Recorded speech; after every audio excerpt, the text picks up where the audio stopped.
All right, so right now I'm sitting here with an individual who plays for the University of Arkansas at Monticello, a standout on the basketball team.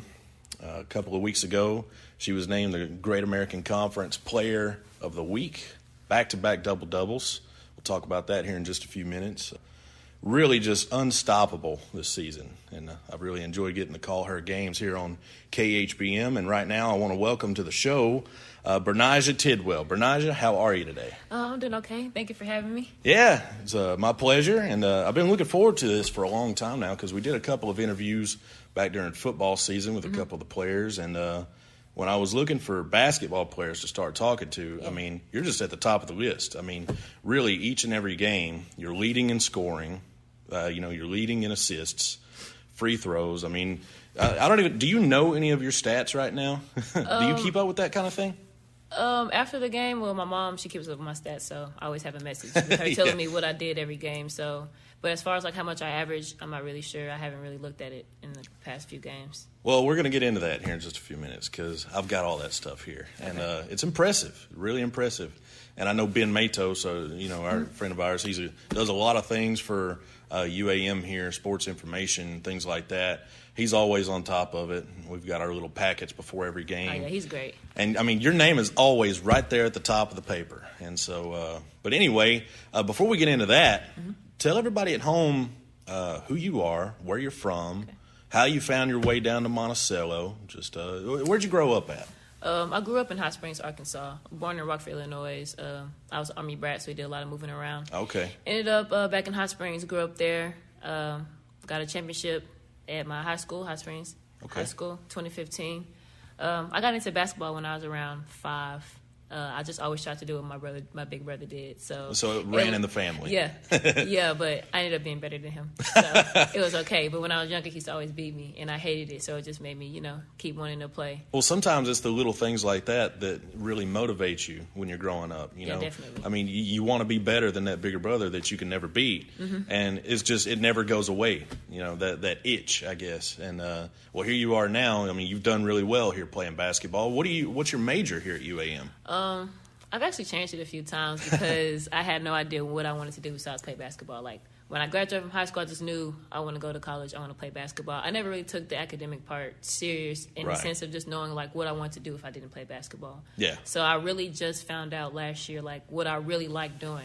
I took a lot of soul searching. I'm like, well, what makes me happy? Like, if I didn't play basketball, what would I enjoy doing? And I was like, okay, well, like, just little things that I do, like, if I'm at a gas station and somebody wants money, like, I give it to them. I always donate my clothes to the Salvation Army or to children's homes. I'm like, okay, I just want to help people. Like, I want to be able to help as many people as possible. And, I want to go overseas after I graduate. So, that I want to use that money to put it back into my community in Hot Springs first. And then I want to turn it into something much bigger. Like, that's really what I want to do. Okay, cool. Well, I think that's awesome. I think it's always a great idea to donate, clothes. I mean, what good are clothes going to do just sitting in your closet, Exactly. A lot of times, like growing up, I was always like, well, I might lose a little weight and I might be able to wear that again. And then it just sits there for 2 or 3 years. And then finally, it's like, what am I doing? Exactly. Like, it's just taking up space. There's somebody out there on the street that's cold right now that needs that jacket. Exactly. So I think a lot of that can go back to the discipline that you learn playing a sport like basketball. Oh, yeah. Basketball is one of the most disciplined sports that there is. Yeah, and you know all about that. Yeah. Especially when you come across different coaches who they have different ways of coaching, and some of them are harder than others. And then as you're young, you're still learning about discipline, so you have to adjust to the coach and adjust to what they want. And that's been, like, my biggest thing. Like, I've transferred, this is my 5th school that I've transferred to, and a lot of it in the beginning had to do with me just being young-minded and kind of just, like, still growing mentally and, like, with my attitude and just being able to allow people to coach me or allow myself to not get so into my head about, what I'm doing wrong, things like that. So. Right. So, and one thing you just touched on is, different coaches, different philosophies and things like that. How do you feel about Coach Long? Because this is his first year here, right? Yeah, his first year. Yeah, so what's that been like for you ladies on Cotton Blossoms? It's been really good. We've been winning games, and it's really just all about because he's really intense in practice, so he can get pretty loud. But it's just all about not letting it affect you and kind of using that as when you're in a game, you face a lot of adversity, and there's things that you have to just let roll off your shoulder in order for you to, keep your mind focused on the main goal. So he does that a lot in practice, and he says that he does it on purpose. That way we can be prepared for the game. He always says he wants practice to be harder than the game. That way in the game we can handle anything. So, it's been working for us, and the games that we've lost is just all a matter of us not buying in to exactly what he's telling us to do, or just like not staying mentally focused and kind of unconsciously doing things that we shouldn't be doing. Right, yeah. And, you talk about practice needs to be harder than the game. I went to school in Star City right up the road. Okay, yeah. And I played basketball for a little while. And my first day in basketball was report card day. Oh, man. And I had bad grades. And so for a C, I think, it was like 6 line drills. Oh, man. Which is like, for the people that don't know, a line drill, you run to the 3-point line, you run back, then you run to the half-court line, run back, then you run to the other 3-point line, run back, then you run all the way across and run back. That's one. Yeah. I had 28. Oh, 28? Oh, my gosh. 28 line drills my first day of basketball. And the coach there in Star City on purpose keeps the air conditioner turned off because they want to train all the players there that if you can play in that kind of heat, you have the advantage. Because, any game here at UAM, you see everybody's got their jacket on. It gets cold out there. It gets really cold. So, 100-degree gym, that's a big advantage if you can play in that heat. Exactly. So, but anyway, different coaches do have different philosophies. Yeah, most definitely. And Coach Long definitely has seemed to come in with a good philosophy because you guys are doing a great job. You're doing a great job. And right now, let's take a look at how well you are doing right now, because you are leading the team in scoring. You're averaging 16 points a game. You're leading the team in free throws, averaging 74% on the season. That's good. Thank you. That's a good stat. You're leading in rebounds, leading in assists, leading in steals.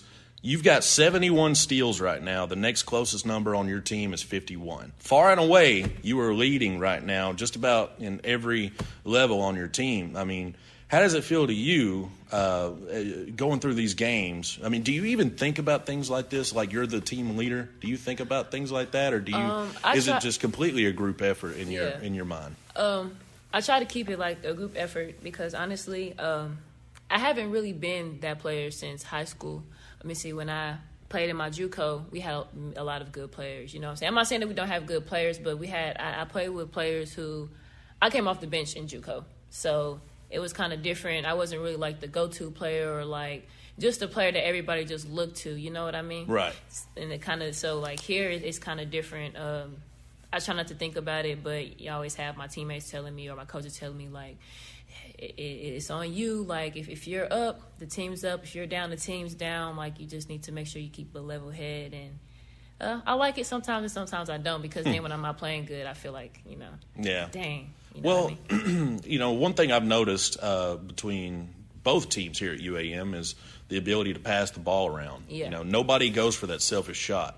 And that's one thing that really sticks out to me, and it says a lot about everyone on the team. Whether it's you, Mackenzie Tillman, Desiree King, everybody just does such a great job passing the ball around. Somehow you're just always right there to find the ball. Yeah. You get all the steals, things like that. So I mean, your speed comes in handy out there on the court. You got to be one of the fastest players on the team.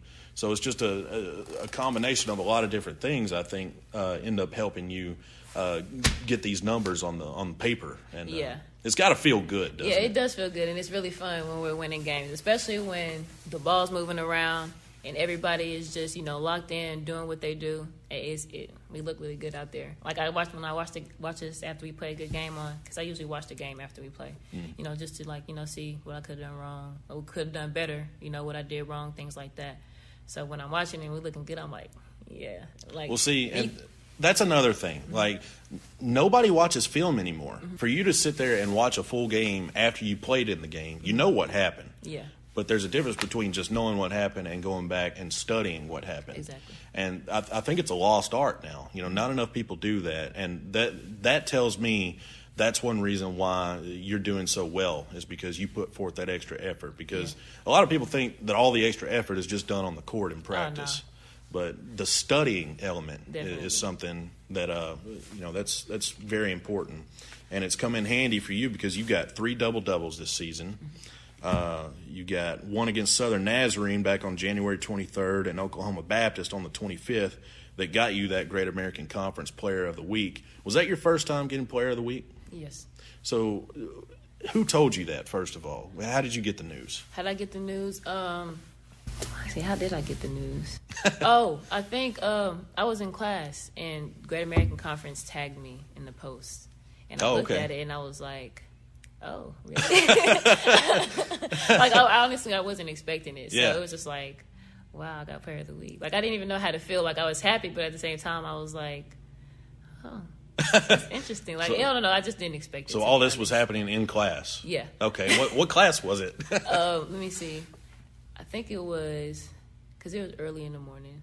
It had to have either been my logic class or my coaching baseball class. Okay, well, if it's coaching baseball, then you can check your phone. I think it's okay. You can get away with that. You got your last one last week at Henderson State. You got another double-double. In that game, you were so close to a triple-double. I mean, when you're in the middle of a game, do you know that you've got 10 steals or you've got 10 rebounds? Do you know that? On rebounds, I feel like, okay, I've been on the boards a lot. Like, I have to maybe be in double figures. I really wanted to be double figures in assists. Like, that's my goal for the year's over, to get either a double-double or a triple-double, but with assists being in there. Yeah. Like, and I was like, when I looked at the stats at the end of the game, I was like, dang, like, I knew I had a double-double, but I didn't realize I had so many assists either. Mm-hmm. I was like, okay.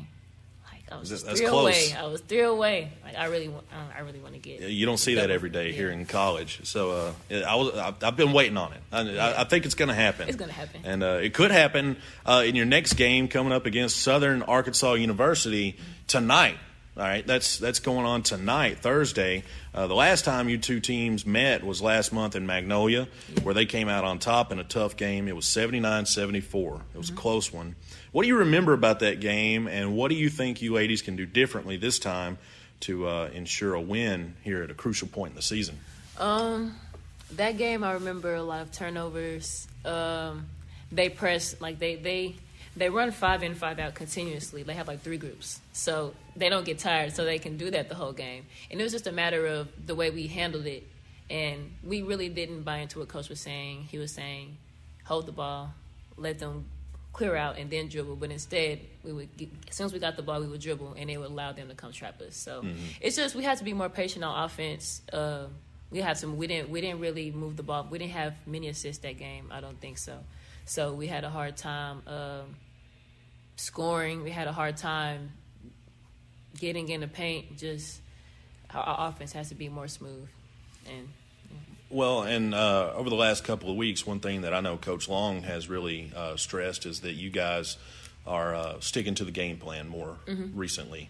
And that's definitely paid off for you guys. You're coming off a win this past weekend and everything. And the game plan, going into these ball games, it's crucial to stick to them. Yeah. You guys are doing a great job of that, and it's really helped overall this season. You guys are doing good this season. Yeah. And, of course, that game coming up tonight, Southern Arkansas University.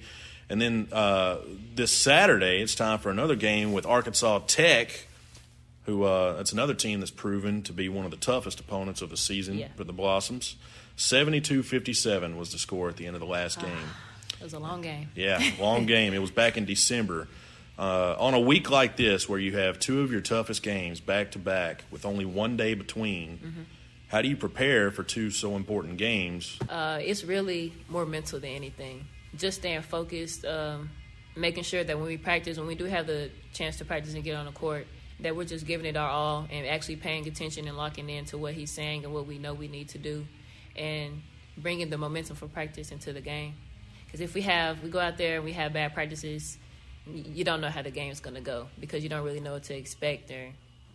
So, just staying focused, really. Stay focused. Well, I'll be focused. I'll be there tonight. I'll be there Saturday. Can't wait to see how you guys do in these ball games. Berniezha, has been a pleasure for me to be able to call your games this season. You've really, honestly, I've gotten more involved in basketball this year than I ever have in my life before. I mean, you guys, between the Blossoms and the Weevils, getting to call all your games, we do high school basketball as well. I mean, I'm living and breathing basketball right now, so thank you for that. And I appreciate you for coming out here and enjoying what you see. Well, yeah, and I want to thank you for taking the time to sit down with me, because you just got out of practice. You're on your way to study hall, and all between all this stuff, tests, basketball, everything, you still made time to sit down for an interview, so I really appreciate that. That's no problem. Well, and you got a good T-shirt out of the deal. So exactly. you'll have to take a picture of that and put it up on Facebook or something. Yeah, I'm going to send it to you. This is nice. And you got my 3 favorite colors in it, too. Nice. So, yeah, there you go. So, Berniezha Tidwell, thank you very much.